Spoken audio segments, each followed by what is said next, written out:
Good evening, everyone. My name is Kim Dorman. I serve as the Community Engagement Coordinator for the Princeton Public Library.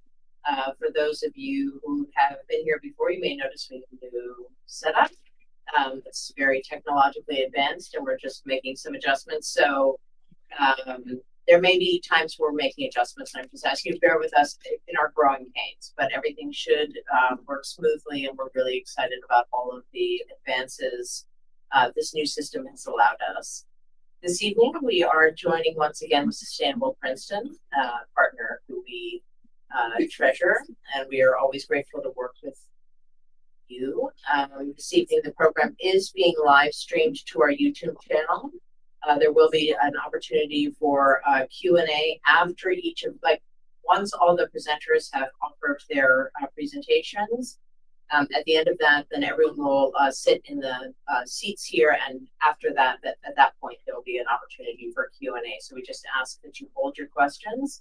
People who are watching online are able to send their questions to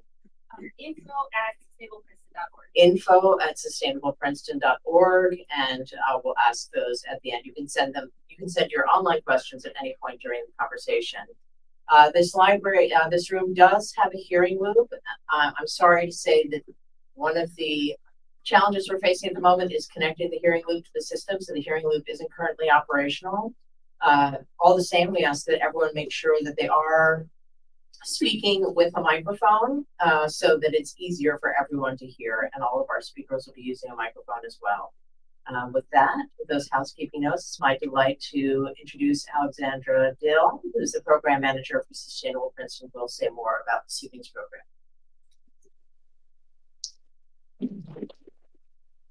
Good evening, everyone.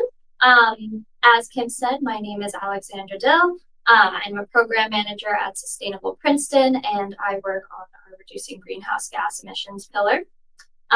So thank you all for coming to this Sustainable Minds event on 15-minute neighborhoods. I also want to thank the library for hosting us and partnering with us, as well as our sponsor, NRG. Without them, we wouldn't be able to put on great events like this. Let's see if I know how to work this. Use the clicker, or it might be off. All right. Just to get started with an agenda, I'll go over some housekeeping, but I think Kim covered most of that. And then a little bit about who Sustainable Princeton is with our upcoming events, and then a little bit about the Princeton Climate Action Plan. Then I'll introduce and turn it over to Jon Carnegie and Alex Ambrose, followed by a moderated Q&A. So as Kim said, for those online, you can email all your questions to info@sustainableprinceton.org. And those who are in person, we ask that you just silence your phones, and when you are asking questions, to ask it into the microphone. So if you're not familiar with Sustainable Princeton, we are a nonprofit organization. We work with residents, businesses, nonprofits, the government, and schools on a bunch of stuff. Some of our pillars are reducing greenhouse gas emissions, enhancing climate resiliency, and protecting the local ecosystem. And our mission is to inspire our community to develop and implement solutions that positively impact the environment. One of the ways we do this is with our events. So our soonest event is going to be our E-Commuter Fest that has been postponed to September 14th. So if you're interested in this Sustainable Minds event, you'll definitely be interested in E-Commuter Fest. You'll learn about walking, biking, and public transportation in Princeton. So you can scan this QR code to find out more about this event, as well as all of our other upcoming events. And then I also wanted to talk more about the Princeton Climate Action Plan and share how this 15-minute neighborhood concept relates to Sustainable Princeton and our mission. So back in 2019, Sustainable Princeton helped bring together community members to develop the Princeton Climate Action Plan, which provides a roadmap to reduce Princeton's contribution to climate change and prepare for its effects. It also provided goals which are reducing emissions by 50% from 2010 levels by 2030, 65% by 2040, and 80% by 2050. One of the ways we expect to meet those goals is laid out in our land use and transportation section. So in this section, you'll learn that new growth can support Princeton's goals to reduce emissions as the combination of compact development built with green building features, close to transit, and supporting zero emission vehicles has the most potential to reduce energy use. And you'll learn how 15-minute neighborhoods connect to that idea. So just to take a quick survey of the room, just with a raise of hands, I want to ask what you can't get to in a 15-minute walk or bike ride from your house. And I've added in safely. So something that you can get to within 15 minutes safely. So just a raise of hands for if you can't get to a grocery store. And then what about a doctor's office and a school or a pharmacy? All right. So it's great to see that many of you can get to some of these places, but I can also see that there's definitely room for improvement. So I'm excited to introduce our speakers to share all the possibilities with 15-minute neighborhoods. Up first, we'll hear from Jon Carnegie. He is the executive director of Alan M. Voorhees Transportation Center at Rutgers, and he was one of the authors of the Rutgers 15-Minute Neighborhoods report, which we'll be hearing about today. And then after that, we'll hear from Alex Ambrose, who is a policy analyst with New Jersey Policy Perspective, and she researches policies focusing on climate justice and transportation. I will turn things over now to Jon.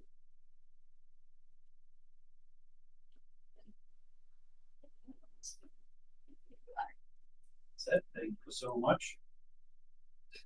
Good evening, everyone.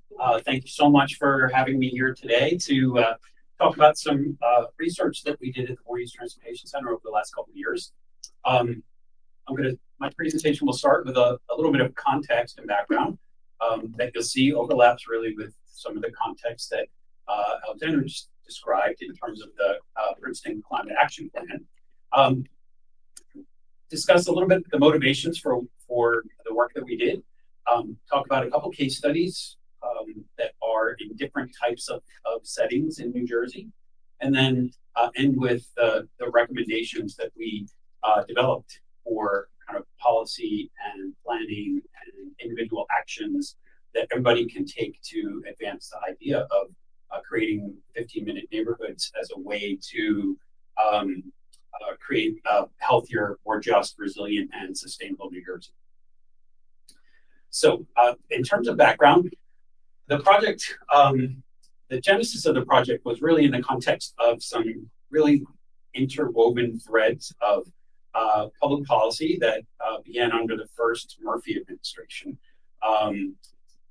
The adoption of New Jersey's Energy Master Plan, this idea of addressing environmental justice and overburden, the needs of overburdened communities in the state, and the efforts related to reducing greenhouse gas emissions and looking to adapt communities and infrastructure in New Jersey to make them more resilient to the impacts, the negative impacts of climate change.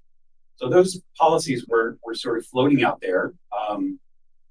The Energy Master Plan had set some really aggressive goals, which I'm not convinced we're going to actually meet yet, but very significant goals similar to the climate action plan that Princeton has adopted in terms of reducing greenhouse gas emissions. One of the key parts of that is transportation. This number kind of fluctuates up and down, went down significantly during COVID when we were driving around less and consuming less energy from our travel needs. But transportation in New Jersey is the largest sector of that contributes to greenhouse gas emissions in the state. So addressing greenhouse gas emissions and the challenge of climate change really requires us to pay a lot of attention to the transportation sector. What we also know is that of that pool of emissions that are being generated by the transportation sector, the vast majority of those are being generated by light duty vehicles, so the cars and trucks and motorcycles and things like that, that SUVs that we all utilize for personal transportation and rely on for local goods and services delivery and things like that. So we knew that there was a lot of effort going into thinking about reducing greenhouse gas emissions from transportation, but very focused on transitioning the vehicle fleet to electric, which is absolutely an important component of what will ultimately have to be a successful strategy for addressing greenhouse gas emissions from transportation. But it isn't really everything, and it also doesn't address some of the other community goals that we have that relate to transportation and how transportation affects the built environment, our natural environment, and the communities we live in.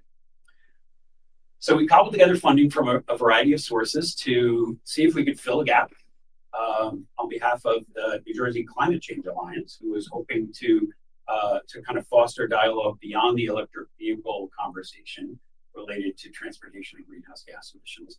And sometimes we're lucky, we get full funding for a research project or a planning initiative, and we get to do it all in one fall swoop. We didn't have that luck with this one, so we kept bringing together little bits of funding that allowed us to do kind of a phased approach to the research. So we had two phases. One that was kind of understanding the context of reducing greenhouse gas emissions from transportation, what's going on in the world.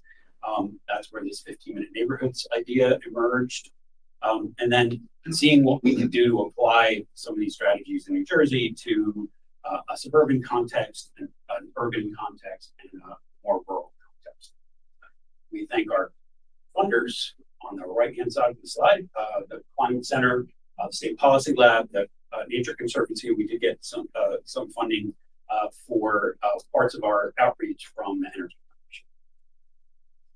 So thinking about doing more related to transportation and greenhouse gas emissions, but leaving the electric vehicle space largely to the groups that were already advancing policy dialogues in that area, we came up with a sort of this idea that if we pursued multiple goals at once, we could ultimately have a better impact on our built environment while also reducing greenhouse gas emissions from transportation.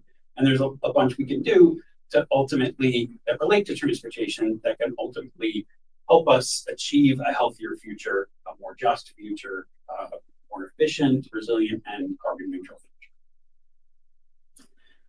So our phase one research sort of led us to what's going on around the world in the United States and Europe and other places related to decarbonizing transport. And one of the sort of leading strategies that emerged was this idea of 15-minute neighborhoods, which essentially is the premise that we should all be able to reach the essential needs we have for daily life within a safe, convenient 15-minute walk or bicycle route. And some places have aspects of 15-minute neighborhoods already, and like Princeton, for instance, especially the downtown area. And some places are less fortunate to have fewer of those connections that result in 15-minute neighborhoods. So we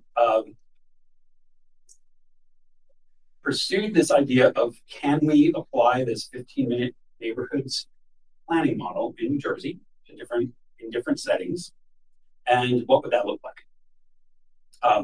15-minute neighborhoods have been advanced for a couple decades in different parts of the U.S. In particular, Portland, Oregon has used 20-minute neighborhoods as a organizing framework for their community master plan, and they've been pursuing for 20 years investments and policy and planning changes that help to create the ingredients of 15-minute neighborhoods and improve access for residents to the things they need to get to in a way that is more sustainable from a greenhouse gas emissions perspective, right? So walking and biking are zero emission options, and the more we can do that, the better off we'll be from an environment perspective, a health perspective, community perspective.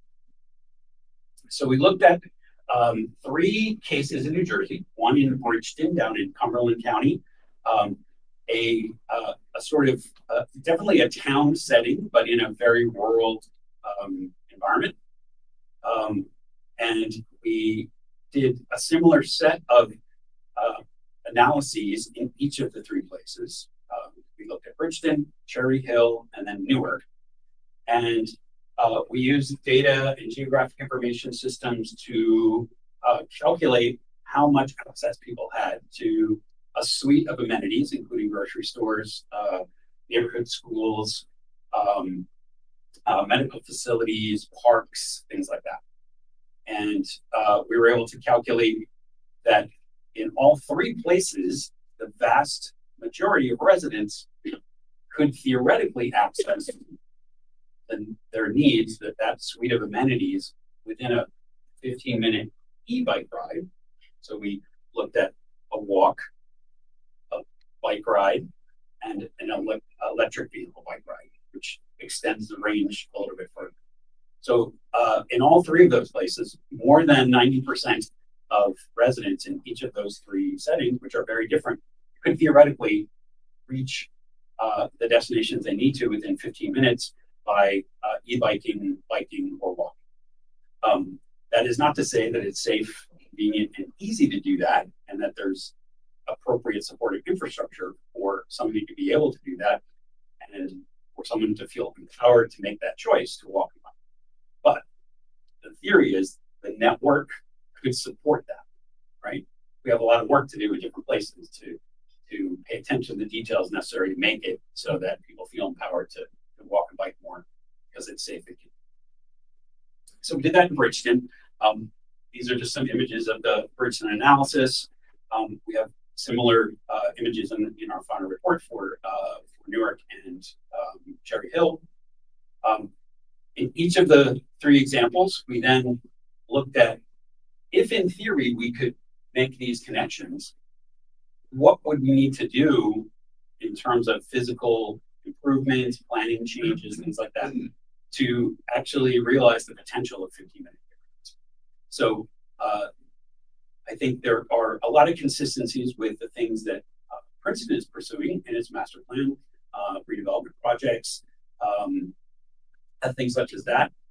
A lot of it relating to the pedestrian and bicycle environment, and really improving and expanding the infrastructure out there to support safe walking. We also looked at how, at the same time, we can add green infrastructure, things like street trees and rain gardens and pervious pavement and things like that, that could actually help us, while making better pedestrian and bicycle improvements and safer streets, can also bring healthy green infrastructure into the communities as well. So these are just some examples. We looked in Cherry Hill at a typical suburban shopping mall area,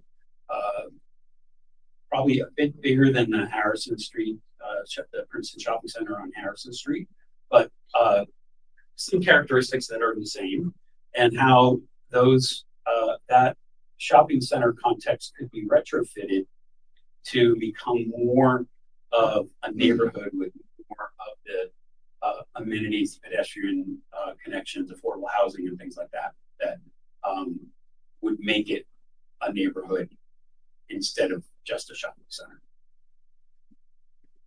Newark, the emphasis, the connections for pedestrians and bicyclists in Newark are structurally there, but the conditions are poor in a lot of places. So the recommendations for Newark were definitely more on the maintenance, upgrading, investing in existing infrastructure to make it more complete, adding green infrastructure to address flooding and urban heat island and things like that. So each of the places had like different aspects of 15-minute neighborhoods, and each of them required different approaches to bring all of those aspects together and to optimize those aspects to create the 15-minute neighborhood vision. So we took all those case studies, those 3 case studies, and learning we did from those case studies, and synthesized that with the literature review that we did, the experience of other places around the country, and these are the kind of key findings that we came up with, the principles that underlie this idea of 15-minute neighborhoods being a pathway to healthier, more just, resilient, and sustainable communities. Complete streets and active transportation are really central. They're zero emission modes, and unfortunately, we have a lot to do to create an infrastructure environment that empowers people to feel safe and to encourage them to walk and bike more for the daily needs that they have. One of the things that we found is about 75% of our trips are less than 3 miles. So that is a very bikeable distance. However, we generally don't make our trips that way. New transportation technologies are out there. Do you guys currently have scooter share, bike share in Princeton? There was for a period of time, but there isn't.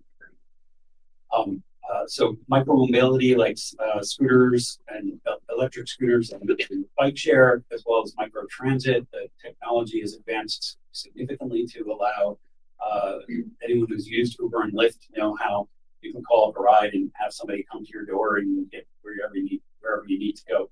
Pretty expensive now post-COVID, more expensive than it used to be. But the technologies are there to allow public transit agencies to do this. And there are more and more examples around the country and around the world of public transit agencies actually running Uber and Lyft-like services. And we call that microtransit. Something that might be possible here in Princeton, especially with the resources of the university and the Princeton Tiger Service could evolve into a microtransit type solution. Green infrastructure really important on the sustainability aspects of 15-minute neighborhoods. We found in all 3 places the planning, the master plan and the zoning in particular didn't really support the changes needed to create 15-minute neighborhoods, whether that be the design standards for roadways or the uses permitted, whether mixed use buildings were allowed, all that sort of thing. Appropriate densities to support more walking and biking and transit, that kind of thing. One of the things that also came through in our engagement with stakeholders and our research about what makes 15-minute neighborhoods successful, where they've been successful, we found that this idea of placemaking and programming activity to connect people to the neighborhood and to give people an opportunity to interact actually resulted in a greater level of walking and biking and a greater connection to the neighborhood and more comfort in feeling safe walking and biking around to different destinations. It was definitely true in all 3 of our places, as well as the literature, that in many places, the decisions that need to be made are made at different levels of government. They're made by the public, private, nonprofit sector. So partnerships and coordination are really critical. If you think about the county having jurisdiction or the state DOT having jurisdiction over a roadway that the community might wish to have to be a more complete street, just the jurisdictional coordination required for that makes it more difficult. So looking for creative ways to partner with different levels of government across jurisdictions and different sectors was an important matter as well. And then finally, something that was really true everywhere is details matter. And just because you have adjacent land uses doesn't mean they're well connected necessarily. So making sure that you're paying attention to the desire lines of people who might want to walk and bike more, the relationship of the buildings to the street, a lot of things that you do well here in Princeton, but not everywhere else, are these things are the community decision making as attentive as it probably should be for these things. So the vision, we have these sort of, the world in 2050. What does the world look like if we were madly successful? This was the vision that underlied the recommendations. We set some targets. I was inspired early in my career by the Christie Whitman administration in setting the 1 million acres of open space preservation goal, which at the time in the early 90s, there was tremendous pressure on green fields to be developed into housing and offices and things like that. So New Jersey was really losing open space and farmland at a really incredible clip. So the advocacy community got together with the state government and set this goal of 1 million acres to be preserved. And people at the time were like, that's crazy. There's no way there were 1 million acres. And 30 years later, we did and exceeded that. So I feel like having a magnetic north to think about helps us in making the incremental decisions we need to make over time, because none of this happens fast. And it takes concerted effort over decades, really, to achieve some of these planning outcomes. So we thought that we should set some targets as that magnetic north, like our 1 million acres. And those were 80% of New Jersey residents living in complete 15-minute neighborhoods. We took a look at the places that have done significant bicycle planning and have robust networks of protected bike lanes and such, and looked at the range of those in those different communities, and then applied that to the state centerline miles of roadway, and came up with a 10,000 miles of protected bike lanes statewide goal. Each community doing their part to create that network.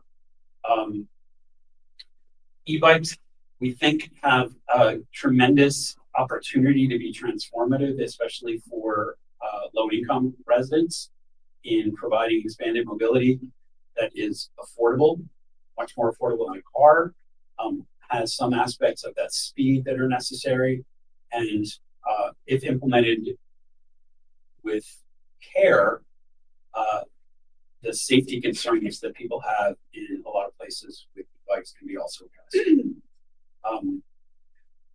Impervious cover, which contributes to the flooding problem that we have in New Jersey that will continue to get worse with climate change. Reducing impervious cover to improve that aspect of resilience.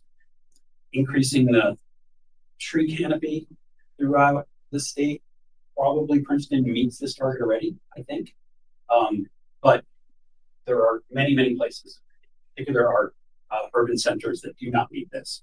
And that the lack of tree canopy contributes very significantly to urban heat island and flooding in those places. We have some transit ridership goals, which are actually very consistent with the New Jersey Transit's vision for their future. And then, excuse me, the previous slide at VMT, I don't know. VMT is vehicle miles traveled. So all the miles we drive around on a daily basis. I'm not going to go into great detail. There are probably 100 plus actions in the final report for this research that kind of fall into these major categories. But there's a role to be played by all levels of government, individuals, and the public, private, and nonprofit sector. So embracing 15-minute cities or 15-minute neighborhoods as a planning framework is very relatable for people because they can think about that in terms of their daily travel. Developing and implementing a statewide plan for reducing vehicle miles traveled that includes a role for local governments and local trips, but also a sort of regulatory framework for ensuring that the investments we're making in transportation infrastructure are not causing more VMT, encouraging active transportation and making it easier and safer to walk and bike, promoting micro-mobility options, helping to advance the uptake of e-bikes in particular through an incentive program similar to what we use for electric cars. And we thought it would be possible for New Jersey to, if we can muster the leadership, to be the first state in the nation to have a statewide network of protected bike lanes, like we have a statewide network of state highways around the state. Making public transit more convenient and attractive. Everything from providing amenities to improving service and transitioning the fleet to electric. Integrating that green infrastructure that I talked about into community design. Understanding what the vulnerabilities are in each community and adapting the infrastructure and the buildings to those threats. Planning and zoning for people and place as opposed to cars and land uses, right? So we always think about, oh, this is a residential zone, this is a commercial zone. Why don't we have a town center zone, a local neighborhood zone or something like that, that allows us to think differently about the way we're regulating and making decisions about the use. And then finally, we have some recommendations related to the effective, efficient government decision making and that coordination piece that I talked about, both horizontal and vertical coordination. So that's what we came up with. We hope that communities can use the research, the examples, the host of recommendations to do their part and do what seems appropriate for their communities. Not one size fits all.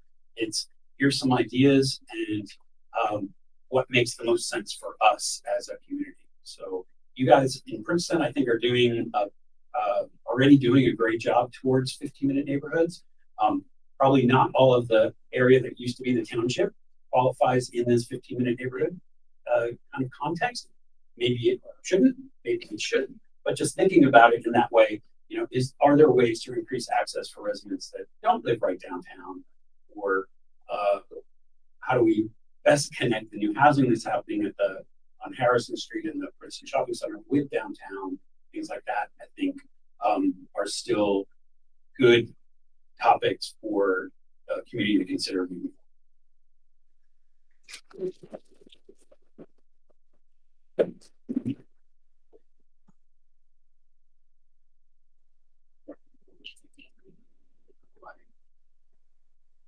Where's the more thing where you reduce the Yeah, throw it all the way up. All the way up. Yeah. It is. Little red dot.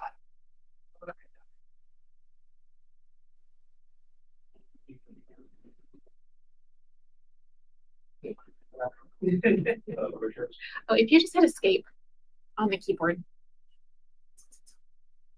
Keyboard fell asleep. Well, I've been locked out. This is one thing I can't do.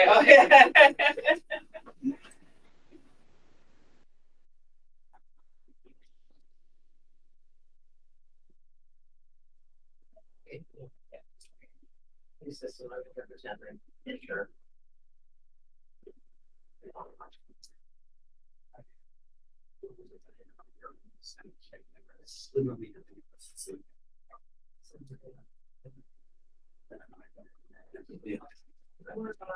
Yes. Green still sharing.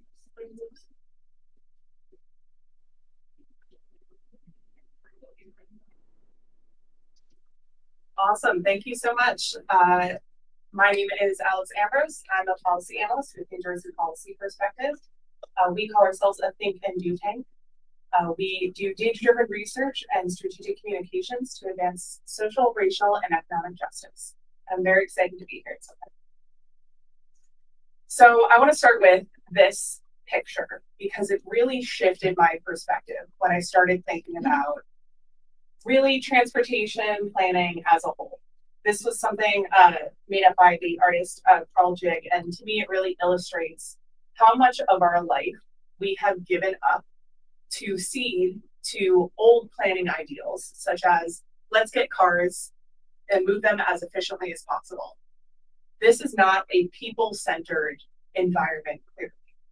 So it's not easy to start thinking about something like a 15-minute city or a 15-minute neighborhood, because for so long, especially in New Jersey, one of the oldest states in the nation, there was no strategy in planning out where things are, especially Princeton, one of the oldest places in New Jersey that was settled as well for the majority of our history. So you heard Jon say the word retrofitting. There's a lot of New Jersey is already built out. A lot of it is retrofitting, which means that things are changing. And that's not always easy to do, but starting to shift your perspective and looking at where you live as a place and how it centers people versus how it prioritizes other places really got me thinking about 15-minute neighborhoods. So I'm going to talk a little bit about how 15-minute neighborhoods center people. So here are some 5 points.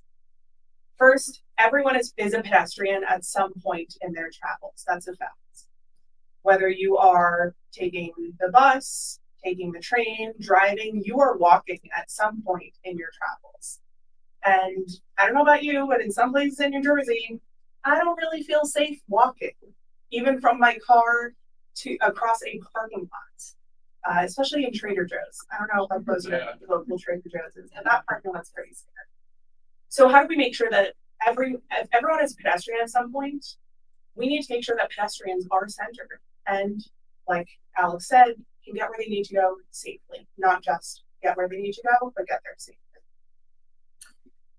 And we know that road diets, which are, Jon demonstrated what some of those look like, making roads a little bit narrower and making more area for pedestrians, adding in bike lanes, adding in a center island with green infrastructure. Those actually make roads safer for all road users. That includes drivers. So adding in these road diets actually makes the entire community safer, not just pedestrians. Second, here's the sad truth. Everyone will be disabled at some point in their life, whether it is situationally disabled, if you are under the influence of something, if you are holding something in one hand, if you sprain your ankle, you are holding a baby. That is actually a form of disability. And this idea that disabled people aren't prioritized hurts everyone. And one of my most famous examples is, think of New York Penn Station during rush hour when New Jersey Transit is running late. There is nowhere to sit. There is I'm seeing a lot of nodding heads. They try to get people to not sit on the stairs, but guess what? It's the only place to sit. That's one of the ways that ableism, the idea that disabled people are not important, hurts everyone. It sucks when you can't find a place to sit, especially once again, if you have to walk 15 minutes somewhere. How nice is it to have a little bench under a nice cool tree where you can sit and relax? Third, everyone benefits from denser and more housing. I also, like Alex said, compact. I like that as well. Having more housing benefits everyone because it starts to build that critical mass that creates the demands for some of the things that we talked about: safer roads, more green infrastructure, more climate resilience. We also, there's studies that show that the more housing there is, you need a certain vacancy rate in order for housing rates and rent, etc., to come down to a more reasonable rate. And as someone who recently moved and was looking at apartments, I can certainly see why more housing would be helpful in that way. Also, the people who benefit from more housing don't show up to the public meetings because they haven't moved there yet. That's why it's important that the people who live there or act as their voice and say, we welcome people. We want more people in this community. We want to build that mass because they can't speak for themselves. Creating third places. How many people have heard of the term third places? Oh, great. Okay, good. So a third place. Your first place is home with your family. Your second place is work. Those are the two places you spend the majority of your life. What is your third place? What is your third place that has nothing to do with your home or your work? For some people, it's a place like this, the library. The important thing about third places is that there is either little or no financial barrier. So, going to a fancy restaurant doesn't necessarily count as a third place, but having a public park, some kind of public space where anyone can access, that is important, especially in building community. That's where you go and you meet people, you hear fascinating stories. Having that third place improves quality of life because a lot of people, when they talk about transit and planning, they talk about trying to get to and from work easy. But life is not just about work. It's about a whole bunch of other things and living a full life. And finally, achieving climate mobility and racial equity and justice. So we talked a little bit about reducing vehicle miles traveled and why that's important, obviously to reduce greenhouse gas emissions. But something interesting happened recently. So, vehicle miles traveled, our carbon emissions reduced during the pandemic because people were not driving as much. Now, people who work from home are actually driving more than people who commute. And it's because people feel more free to travel. People feel more free to go and visit people that they may not have because they're not driving as much for work. So to me, what that says is we can't just set a goal to reduce vehicle miles traveled. We also need to offer other kinds of travel, such as transit, such as e-bikes. That way people aren't just not driving, but they are still able to have that community and visit other people. But they do it with fewer greenhouse gas emissions. So we talked a little also about tree cover, green infrastructure.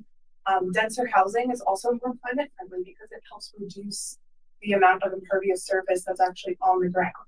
So, a 10-floor building has a smaller footprint than 10 different houses altogether. And mobility, I talked a little bit about that. Everyone being able to get where they need to go safely. So talking about kitchen design, this is actually, Jon and I have done a similar presentation before. Someone else on the panel brought this up.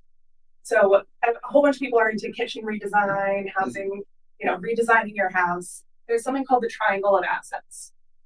Your sink, your stove, and your fridge. You want to make sure that there is an efficient amount of space between there, that you are moving as little as possible in between those three spaces because your time is valuable. We need to think of 15-minute neighborhoods like that. How can we efficiently move people and view them as assets, view their time as assets in between all the places that they need to go? I don't know, I just thought that was kind of a cool design. Cool little design because I love watching kitchen redesign videos. 15-minute neighborhoods are also the future. Gen Z, our favorite generation that we love and hate. Younger US home buyers, including Gen Z, prioritize walkability the most. 90% of Gen Z and millennial respondents indicated they pay more for a home in a walkable community. Obviously, saying they will pay more and actually paying more are two different things. But I've seen this in this next generation of environmentalists that are coming up. They don't want to drive. They want to be able to take transit. They want to be able to take their bike places.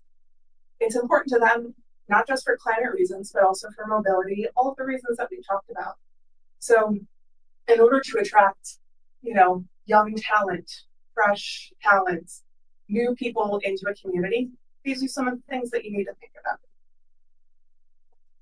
Finally, who recognizes this image? This is from Field of Dreams, the movie where a ghost appears in front of a man and tells him what to do. Actually, he doesn't even appear, he just hears the voice, right? But the famous quote from this is, if you build it, they will come. And that works both ways. So some of you may have heard about there's highway expansions happening in New Jersey, especially up in Newark, overburdened communities. Expanding highways inevitably leads to something called induced demand. More people will drive if there are more roads. But it also works the other way. If you increase e-bike incentives, if you build wider sidewalks, if you put your roads on a road diet, there are going to be more people walking. There are going to be more people taking their bikes. And we know that that critical mass has a snowball effect. The more people that ride their bikes, the more people that will ride their bikes. And it gets even safer the more people that ride their bikes. It's an exponential effect. So think about those priorities as you look towards the vision that Jon laid out. What do you want your future to look like? Do you want it to be safe for the future? Safe for pedestrians? Have these beautiful patios where people can sit and gather in the community? Finally, we are in a library, so I'm assigning homework. Further reading. These are 3 books that completely changed my perspective on planning 15-minute cities. Jon is nodding. I consider that a compliment. Arbitrary Lines by M. Nolan Gray is about the sexiest topic, zoning and planning. And basically, it talks about how there was very little strategies. In fact, a lot of the strategies were racist and classist. And then how we can further fix that. And what gives me hope is that a lot of these decisions can be made at the local level. And local government is a lot more accessible than the federal government or even state government. Human Transit by Jarrett Walker. This one was my favorite. He is a planner and he talks about people-centered transit. Finally, Remarkable Cities in the Fight Against Climate Change. This one is the nerdiest one. It talks about code changes that specifically municipalities can make to reduce greenhouse gas emissions, become more resilient. And what I found interesting is that a lot of these recommendations also help advance social, racial, and economic justice. So you'll see a lot of overlap in those. That's it for me, but I'm going to put in a plug.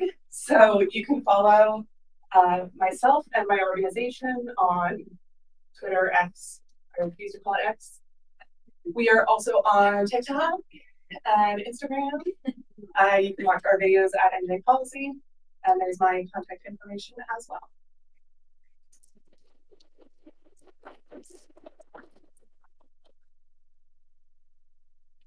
Thank you very much, Alex. So we're going to shift into the Q&A section. Kim, I think you might need to mic us up. We're doing a couple of different awesome things. Okay,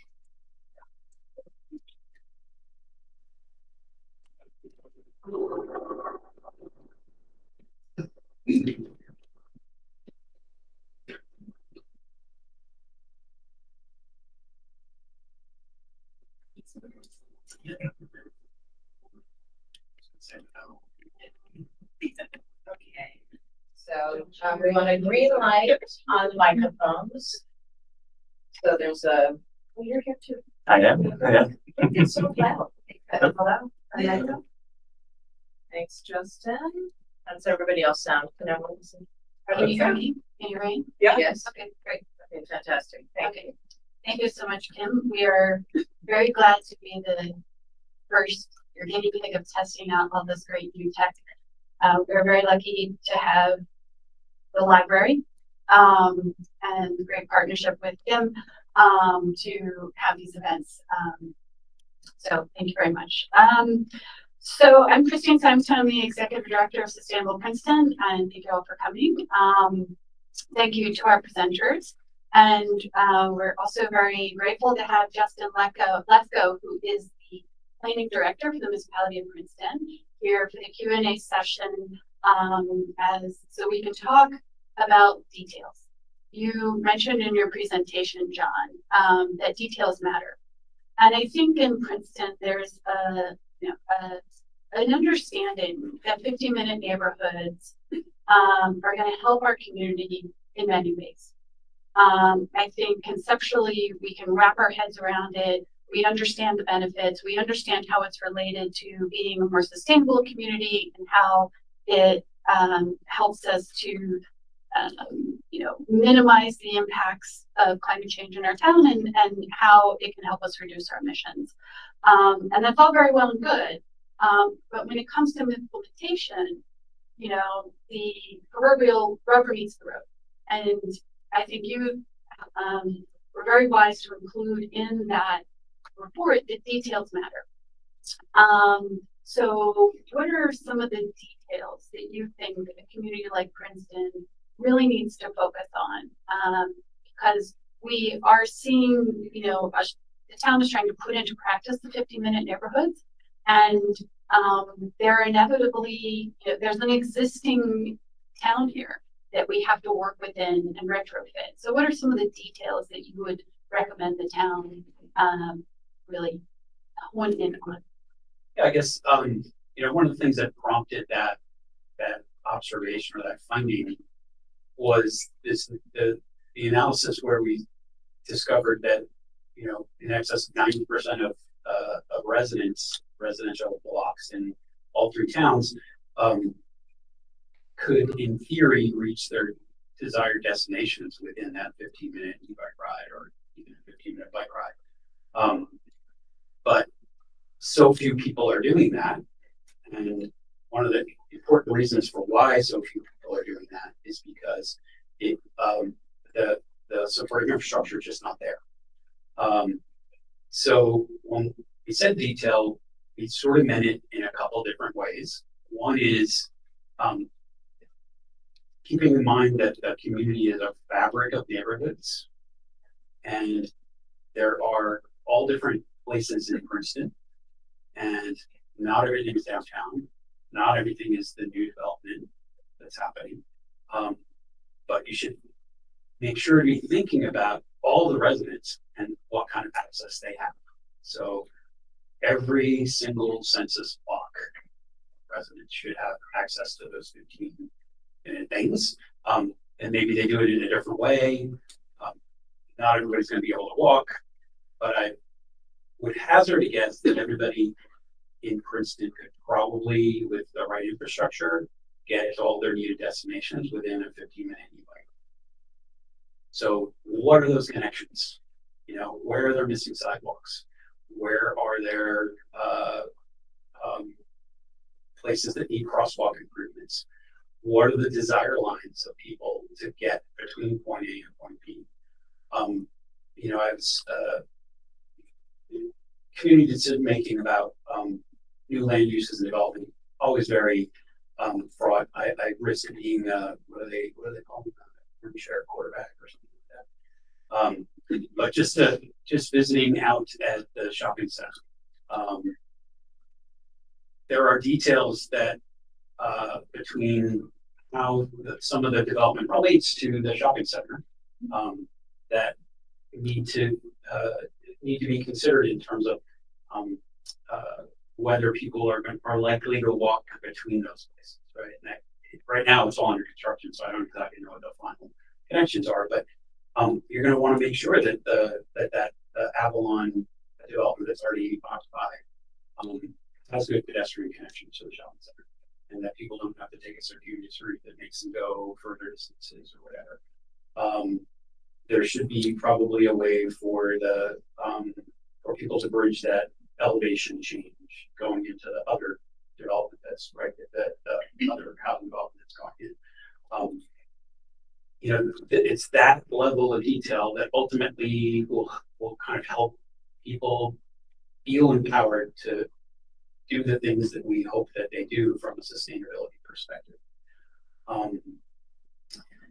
Again, I don't have those site plans. Those things likely are under consideration or were discussed during the planning process. the Harrison Street corridor is a great place to think about a road diet and think about how to perhaps protected bike lanes that new housing can be connected to downtown and the business of downtown if the network is carefully planned. So it's that level of detail that's necessary, and it's thinking beyond just a particular site. It's thinking how everything works together. Thanks. And without getting too far into the weeds, Justin, if you could talk a little bit about some of those connections that are going to be coming at the shopping center, I think. Certainly. Yeah. So with those developments, we've added a connector road from the shopping center to Terhune Road. So you can think about it, the new housing that's gone in on Thanet, you can now cut across, walk to the shopping center, keep on going into town. Vice versa, if you're over on Franklin and Harrison and you make friends that live in some of those developments, you could walk that way. Details are especially important. We made sure through the planning board process that there were benches, just these little things that, someone, they want to make that walk, but they're not going to make it all at once. They can make sure to sit and do things like that. We actually just won an award from Smart Growth, a Smart Growth Award for that whole area. So people are paying attention, and I think it's turning out really well already. Alex, you focus on policy, right? So what are some things at the state and federal level that you are hopeful for that could help communities like Princeton advance the 15-minute neighborhood? Like, what are the policies that are being considered or you wish were being considered that would help the local community? Sure. So we talked a little bit about road diets. So there is this idea of vision zero or target zero, as some places have decided to call it, where the goal is zero traffic deaths. And there are some places in New Jersey that have achieved that. Hoboken has achieved that for the last 7 years. I think it's pretty easy when you're only 1 square mile. No shade to Hoboken. But it is very difficult to do because a lot of what Jon talked about, a municipality is not entirely under municipal control. There's county roads, there's state roads. So getting all of what you want implemented does require multi-government jurisdiction. So New Jersey, our State Department of Transportation has declined to join in on setting a target to reduce traffic deaths, especially pedestrians. And there was a very, very famous recent pedestrian death that happened. A hockey player that was cyclist. Yeah, they were cycling and were killed on a rural road. Even one of the governor's own aides was killed on New Year's Eve by a driver when she was on Route 1. And we have yet to see a vision zero that being laid out at the state level. So that's why it's important for these municipalities to start doing it. It was the same thing with the smoking ban, if you're old enough to remember that. The plastic bag ban, it started at the municipal level, and that was what built the groundswell to have the statewide version. So vision zero, a lot of the new stormwater rules are the ones that allowed municipalities to change their rules so they could implement more green infrastructure. We're seeing some kind of mixed policies at the state level around electric vehicles and e-bikes. There's some policies that are trying to require insurance for e-bikes, which is a little bit ridiculous because the insurance doesn't exist. But it comes from kind of a misunderstanding of the difference between e-bikes and scooters and other kinds of e-vehicles. Electric vehicles, there are some incentives. The tax rebate recently went away for electric vehicles.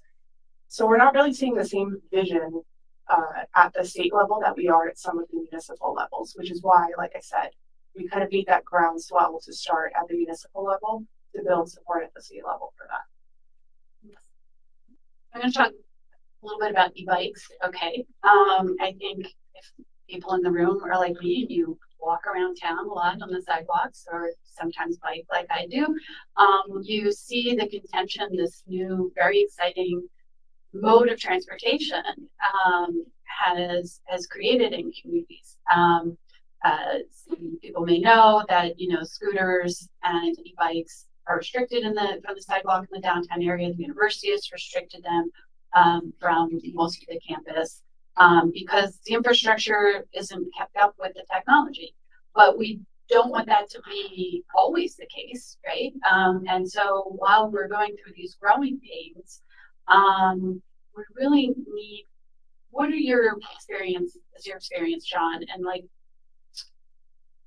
you're ready to retire, so they say you've had a lot of experience. 100 days left. Yeah. Over your career as a planner working in cloud student school, like, are there examples of like where a new technology, new mode of transportation came about, and you either sort of the infrastructure successfully kept up, or if it didn't, what was missing? Like, what can we do to? We know we need to adapt for this because you've shown in the report how impactful it can be if we have the infrastructure for e-mobility. What do we have to do to figure it out to make it successful? So that's a very interesting question, because if you think about the last century of transportation, the level of innovation that has occurred has been pretty limited in terms of new modes, new options, things like that. Cars have gotten safer, that's true. Cars have gotten bigger in a lot of cases than SUVs, but the basics of the technology are the same as they were at the turn of the last century.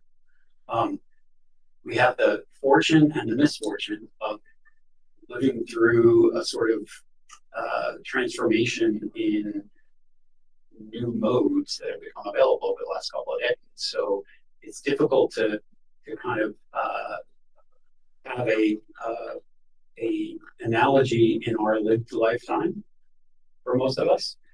But if you think about any of the historic images of the transition from horses and buggies and streetcars or horses and buggies to streetcars, and then the addition of the automobile, and the chaos that is on full display when watching old movies or film clips of that period. I don't know that we have that chaos now, but as the technology disrupts the way we do things, we have to adapt. And one of the ways for us to adapt to the e-bike revolution is to make sure we're investing in that set of infrastructure. And there are some places that do a better job than others.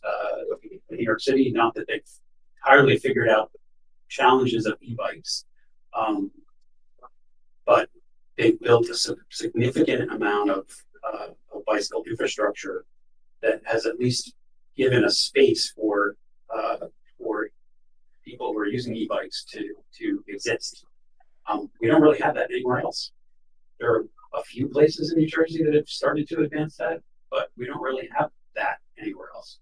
I traveled in Europe a couple years ago, and I was in Germany, and the number of people of all ages utilizing e-bikes quite successfully on the infrastructure that exists there, that was a conscious investment of kind of separating those uses or those modes, seems to have been successful. We have to have the vision and the leadership to decide to invest in something different than you've been investing in for the last 50, 60, 100 years. So is it safe to say it's not going away? It's only going to increase the amount I do not think it's going away. So we have to adapt. The scooters are kind of this other issue. Yeah. And they have unique problems associated with them in terms of part of it is the disruption and the infrequent users using them, and the safety issues related to having no protection while you use them. They're sort of different animal, I think, than e-bikes, which are a more long distance travel option. And in fact, if you look at the trips that are substituted, like people that are using e-scooters are actually people who were walking but are now using e-scooters. People that are using e-bikes are traveling not for those short trips, they're traveling for longer trips that they might have otherwise been driving for or using for a bike. That's really critical point to bring up is, so we think about this, we have to think about, are people replacing a trip that they otherwise would have made with a car? And I think that's relevant with Lyft and Uber is we want to make sure that people aren't replacing a walk or a bike ride with a Lyft, right? You want to make sure that the mode shift is to the more sustainable mode of transportation. So we'll open it up to questions from the audience. Kim has the microphone, and if you have to speak into the microphone so that people who are watching live can hear the question. Okay? Yes, thank you. I also wanted to ask, do we have any online questions? And remember that people can send in questions at info@sustainableprinceton.com. You don't have to. Good evening. My name is Thomas Perk. I live on Chestnut Street in Princeton. The question, not really a question, but about perspective. You mentioned details, which I think the details were very, very critical in my suggestion. It's taking, we can in Princeton walk to the dinghy, go to that will transfer to the train and take us to the airport, and we can fly all over the world. We can do the same to go to New York City as well. But for such an international hub as Princeton is, I mean, we can do that. It's on paper. And I think we as a tendency just like, check, we've ticked that box, we can do that. But for such an international destination, a big school, there's no place to there's no place on the train, on the New Jersey Transit or the dinghy to put your luggage. Yeah. You have beach students traveling back and forth, and they're struggling with luggage because there's no physical place to put it.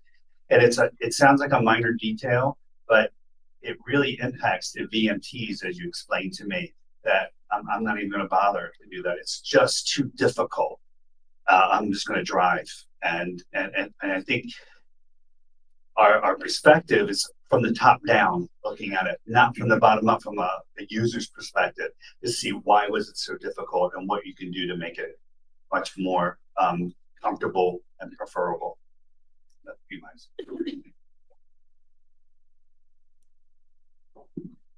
Okay. Just to piggyback on that, I'm Kate Warren. I live over here on Jefferson Road, and I can walk to all those places, and I used to commute to the city for work. What I thought tonight would have been interesting to also have New Jersey Transit here to talk about their plans, because it is the worst transportation system that I've ever experienced in all of my travels around the world. So I hope that at some point Sustainable Princeton has them come and share what they're thinking. So I can talk a little bit about New Jersey Transit if you want. So this is actually something else I wanted to bring up when you were talking about statewide efforts to achieve this idea of the 50-minute neighborhood. So yes, once again, New Jersey Transit has been left wanting. I think we've been left wanting with better service. One of the big policy changes that recently happened was the fare hike. And that was something that my organization opposed along with several other ones. Because we felt that if you were going to charge people more, you should deserve it. You should provide a better service.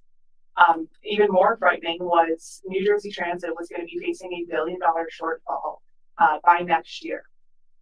And what was important to us was that that shortfall should not be made up by everyday people, like the people in this room, the people that rely on New Jersey Transit every day. We wanted to make sure it was funded equitably. So what we did was we passed a corporate transit fee, and it increased taxes on ultra wealthy corporations that made over $10 million in profit to fill that hole. Now, all that does, though, is keep the status quo. It keeps service from getting worse. It does nothing about improving. So we need to keep the pressure on New Jersey Transit. We were talking before about infrastructure along the Northeast Corridor, which I'm sure many of you have taken into the city. We need more funding for New Jersey Transit and Amtrak. And we need to make sure that it's not coming from everyday people. Another thing they did was they got rid of the Fast Pass, which was a monthly pass, where if you weren't commuting every single day, you got a 40% discount on a certain number of passes per month. If it was 10 passes per month. And they got rid of that. And that's one of those little details I think that makes a difference in whether you're going to choose to take transit or not. Yeah, we underfunded public transit in the United States for most of the century, the tendency is to compare to Europe and other metropolitan cities around the world, and the reality of the funding is just like it's like apples and oranges that you can't expect Singapore style transit or I would get Germany's having their own problem right now, but European levels of service and quality at the price tag that we try to ask our transit systems to work. And that's true across the country. New Jersey's a little bit different in that most transit agencies around the country are funded at more like the city level as opposed to the statewide level, and they rely on kind of the local user fees, a portion of the sales tax or something like that that's more connected to who's getting the service than New Jersey. And the reality is if the legislature doesn't only have more money for operating, it's never going to get better. There's lots of federal money for capital construction, but as soon as you build the new rail line, now you got to pay for operations for the next 100 years. So the funding mechanism we have in the U.S. is it's sort of unfair to expect the level of service that we'd like to have on the budgets that we have.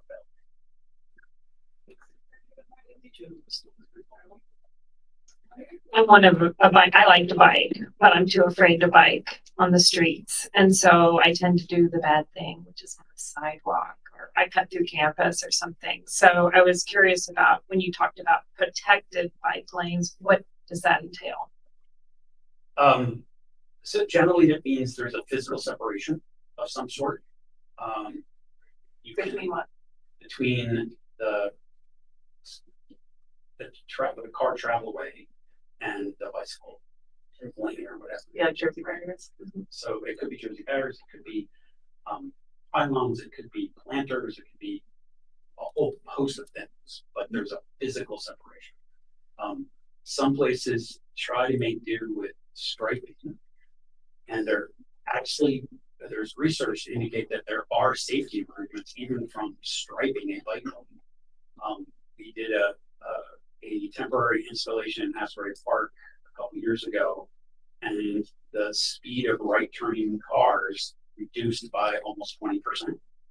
So just by having the physical indication that you might expect to have a bicycle there and narrowing of the space available for the car, because most drivers wouldn't want to drive over that painted area for a painted bike lane, it affects driving behavior.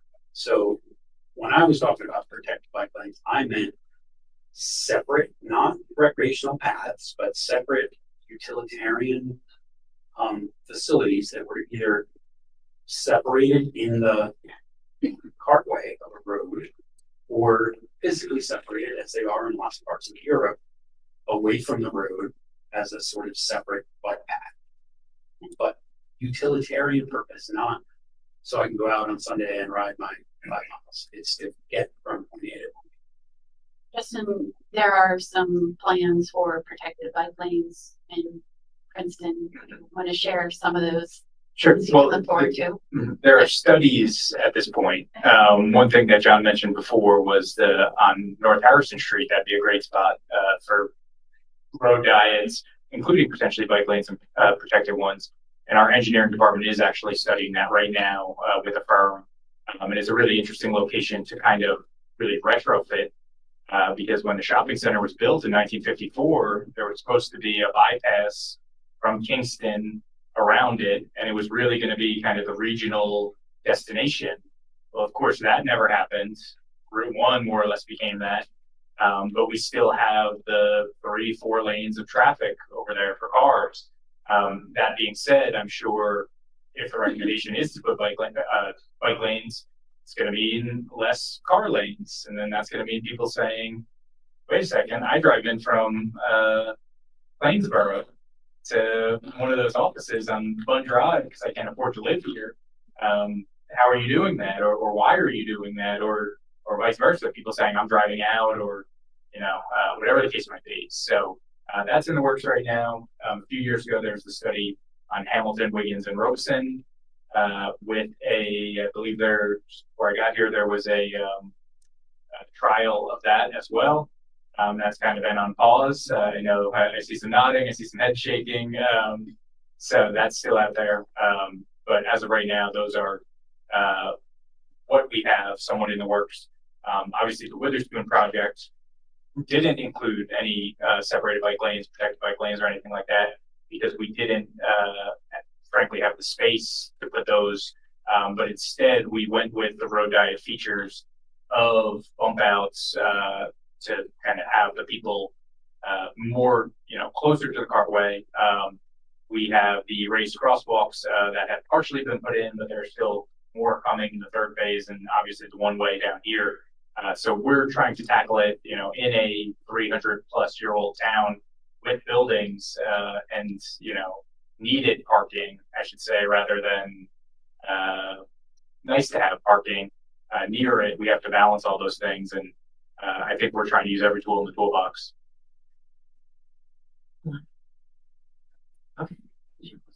I did. Thank you. I live at Jon and Green Street, which is just a block from here, and I've been a pedestrian the entire time that I've lived here in Princeton. I have abundant stores that I can walk to, but they don't sell things that I actually need, and the things they do sell are too expensive for the most part. When I get an invitation, somewhere I might stop at Linz and buy nice chocolates, that sort of thing, but very rarely can I actually make very much use of these stores. My question is, if it's legal for us to subsidize transportation to a shopping center or a mall, why can't we subsidize rent for grocery stores and hardware stores and shoe stores? Like if you need to buy a pair of shoelaces in central Princeton, you can spend your whole day walking around and asking, do you have shoelaces? They don't, it's just not here. Even umbrellas are hard to get. So that's my question. Is there some legal barrier that says we can't subsidize residential retail? We can only subsidize sending people to other places for residential retail. Legal prohibition against the town council deciding that that's the way they want to invest in. You say you're not aware. Okay. But in fact, I know there's an amazing example down in Florida that there was a very underutilized corridor where the town the city wanted to foster economic development along that corridor, and they offered businesses free rent for a year to get established in that corridor. And it's an amazing, now it's gone through gentrification actually, so they're pushing out affordable housing and things like that, but it was an amazing success story for 25 years. Practically speaking, though, I don't think the town would want to use taxpayer money to compete against Hermes. I don't mean that as a joke. I mean, I think literally it'd be so prohibitive to try to do a program like that. Why is Hermes there? That's the question. Yeah. Well, because the rents are very high. That's my understanding. Certainly. Why can't we reduce the rents so that grocery stores wouldn't be there? To kind of tackle the first part, Princeton since 1960, back when it was the borough of the township, we had about 22,000 people. Now, 60 years later, in the 2020 census, we had 30,000 people. So about a 38% growth, something like that. The towns surrounding us had, they went from about 45,000 to 180,000 in that same time period, including some of them, 600% growth up to 2,000% growth in Plainsburg. So we really, I think we like to think here that we're kind of an island. And obviously in terms of my job and who I represent in the area that we cover, it is just Princeton. But I think there's this larger kind of regional thing that we need to look at. And it ties into everything. And it goes back to, as was mentioned in the report, land use and zoning. And we're at the point where it's trade-offs, where if people want there to be super local kind of stores like you're mentioning, we need to have the super local people, to support those. And just right now, 800 units going up by Princeton Junction train station. Where are those people going to go Friday night for dinner? They're coming here. Another 1,000 units, I believe, or don't quote me on that, but more units going up by the ShopRite in Montgomery. They're probably working at the university or maybe at my office. Maybe it'll be me one day. So thinking more regionally, I think that's how our land use patterns have gone, but the discourse hasn't necessarily followed. I think one of the just to tie back to the 15-minute neighborhoods concept is, you're about a mile, maybe a little over a mile, 1 mile from McCaffrey, the shopping center. About a mile, right? Infinitely, you could probably walk that at a fast clip at 25 minutes or something like that. You could not easily industry zone. That's the right. You could easily bike or e-bike with a cargo section or something like that. But to get to do that, I wouldn't feel safe doing it. I toured myself around the shopping center because I hadn't been there in a while. But there's not a really great connection from downtown to that shopping center. But there would be a way to figure out with the existing infrastructure a protected bike lane that got you from downtown to the shopping center. That would open up what's accessible to you by different modes. So the 15-minute neighborhood kind of it's intended to expand your concept of neighborhood. The town does have a bike mobility plan, and connectivity from the downtown to the shopping center is a priority for improving the ability to walk a bike there, and they're dedicated or protected bike lanes are being considered. Any other questions from the audience? Hi. So just curious, so with the extra housing going up, and you mentioned Plains, one of the places, people are going to be commuting more in Harrison, for instance, and if we're adding mobility there, is there coordination with, the Department of Transportation on, traffic patterns during rush hour? There's a lot of throughput during rush hour to allow maybe more cars then, but then off rush hour, have the biking lanes, or I don't know if there's any technology that can do that, or is it road planning? How does that work into things? Because it seems like the traffic's getting a lot worse with the additional housing, and yet if we want to make these bike lanes, that's going to also make the traffic worse. So it's going to be a difficult situation now. I can start by talking about what induced demand. What I was talking about, that yes, if you what I have heard about affordable housing for years is the first concern everyone always has is traffic, which is a legitimate concern. You're going to be adding, at least 1,400 more people. You are worried about traffic, but it doesn't have to be that way. And that's, I think, the idea behind these 15-minute neighborhoods is that you are offering alternatives. First of all, you're building near transportation hubs. So, building near a transit station, building near where you have e-bikes or micro-mobility, so that people who move here don't have to have a car, which also helps cut down on the impervious area for parking. But if you do start adding more driving lanes, people will drive more. If you reduce driving lanes, people will drive less. That is the entire concept behind induced demand. So offering other modes of transportation, imagine if you had an entirely protected bike lane from your house to where you get to work. You would start biking more. That's fantastic. And that's more sustainable. It's safer. It's better for the environment.